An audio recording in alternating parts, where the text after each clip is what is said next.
جب شوہر کے لیے ہم ایسی بیوی بنیں گے تو اس کو کسی دوسری طرف آنکھ اٹھا کے دیکھنے کی ضرورت نہیں.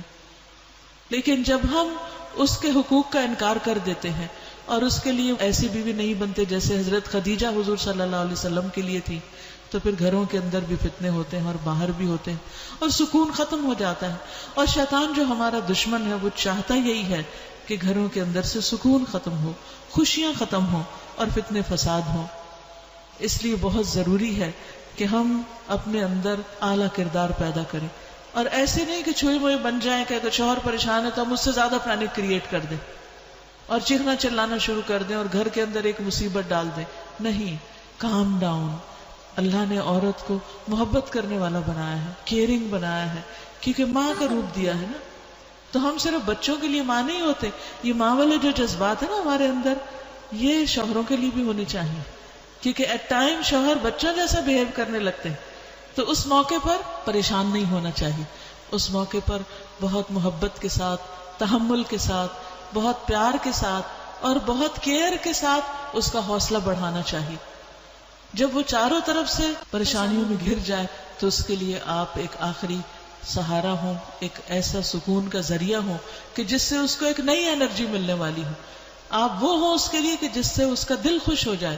تو آپ دیکھیں گے کہ پھر آپ کو کیا ملتا ہے. آپ کو وہ ملے گا جس کا آپ سوچ بھی نہیں سکتے، یعنی اس سے بھی زیادہ آپ کو واپس ملنے والا ہے.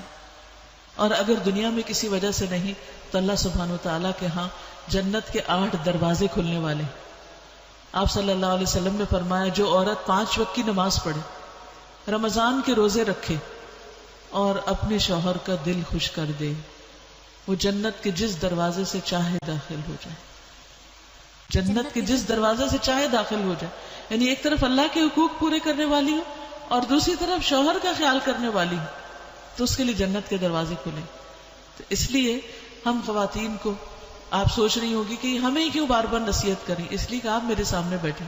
میں اس وقت مردوں سے خطاب نہیں کر رہی، میں عورتوں سے کر رہی ہوں. اگر ہم اپنا رول پہچان لیں، ہم اپنی ذمہ داری پوری کریں تو انشاءاللہ وہ بھی اپنی ذمہ داری پوری کرے. کیونکہ محبت سخت سے سخت انسان کو پگھلا دیتی ہے. محبت کے اندر بہت بڑی طاقت. محبت فاتح عالم، ساری دنیا کو فتح کرنے والی. تو کیا وہ شوہر کو فتح نہیں کر سکتی؟ لیکن بعض اوقات وہ یک طرفہ طور پر دینی پڑتی ہے. دوسری طرف سے اگر محسوس نہیں بھی ہو رہی تو یک طرفہ طور پر دل پہ پتھر رکھ کے بھی اور اللہ سے اجر کی توقع رکھ کے انسان محبت دیتا رہے تو بہت سے معاملے گھر کے اندر ہی سلجھ جاتے ہیں. ایک دوسرے کے عیب وہیں چھپ جاتے ہیں اور گھر سے باہر بات نہیں جاتی، کیونکہ اللہ تعالیٰ نے دونوں کے رشتے کو ہن لباس لکم وانتم لباس لہن بتایا ہے کہ وہ تمہارے لیے لباس ہیں اور تم ان کے لیے لباس ہو.